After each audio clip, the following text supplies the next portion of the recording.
Goeiemôre, ek kom ons met jou baie goed.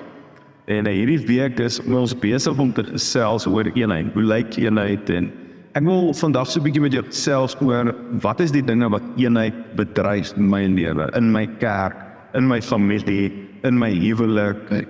Wat is die dinge wat eenheid die meeste bedryf? Nou Paulus kom sê vir ons aan Filippense 2 vers 3 tot 8 sê hy, moenie iets doen uit selfsug of uit ydelle eer nie, maar in nederigheid moet die een die ander hoër ag as homself. Julle moet nie elkeen na sy eie belange omsien nie, maar elkeen ook na die ander se. Want hierdie gesindheid moet in julle wees, wat ook in Christus Jesus was. Wow. So Paulus kom sê so voort, my eie belange moet nie die belangrikste wees nie. Hy sê inteendeel moet ek ander mense hoër ag as myself.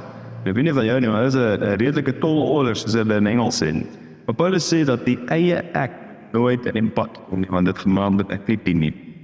En ek wil vir jou sê, Paulus wat vir homself by die eenheid bewaar, en dan sê hy vir ons hierdie, so met ander woorde, dit is wat eenheid afspreek, is die eie ek.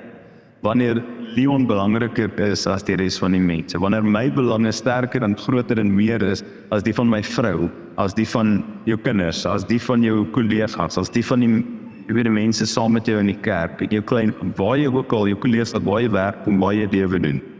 En dit is die goed wat inbraak maak. En nommer 1, die grootste bidraende factor is wanneer dit oor my gaan. Wanneer my probleme die grootste is, wanneer mense na my wil en my behoeftes moet omsien, en ek besin verby ander mense kyk. En dan sê Paulus, dit is nie hoe Christus was nie. Hy sê, hy het homself en niks verhaas nie. Dis ook Paulus wat vir ons sê, hy het 'n slaaf geword, sodat ek en jy gered kan word. En as dit Christus se gesindheid is, moet dit ons gesindheid wees. En dit is, ek as jou hoor. Wanneer ek in die kerk instap, dan is die mense wat daar is vir my belangriker as ek.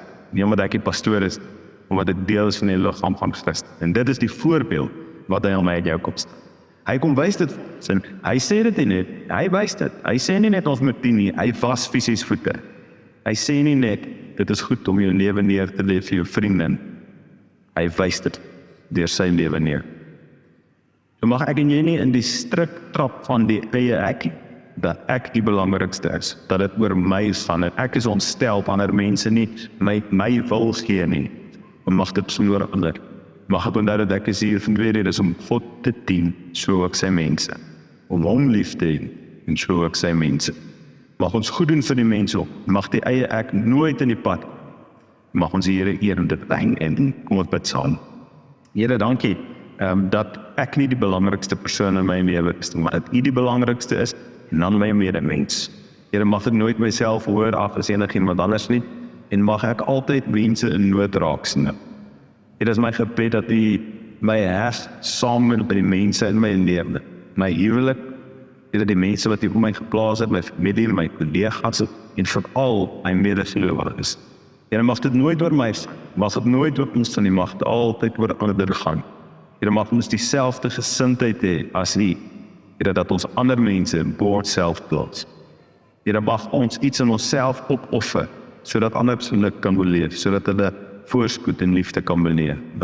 En sê dit al voort in Jesus naam. Amen. Dankie dat jy saam ons gekuier het, jy met 'n fenominale dag. Sien uit om môre weer te sien. Tot ziens.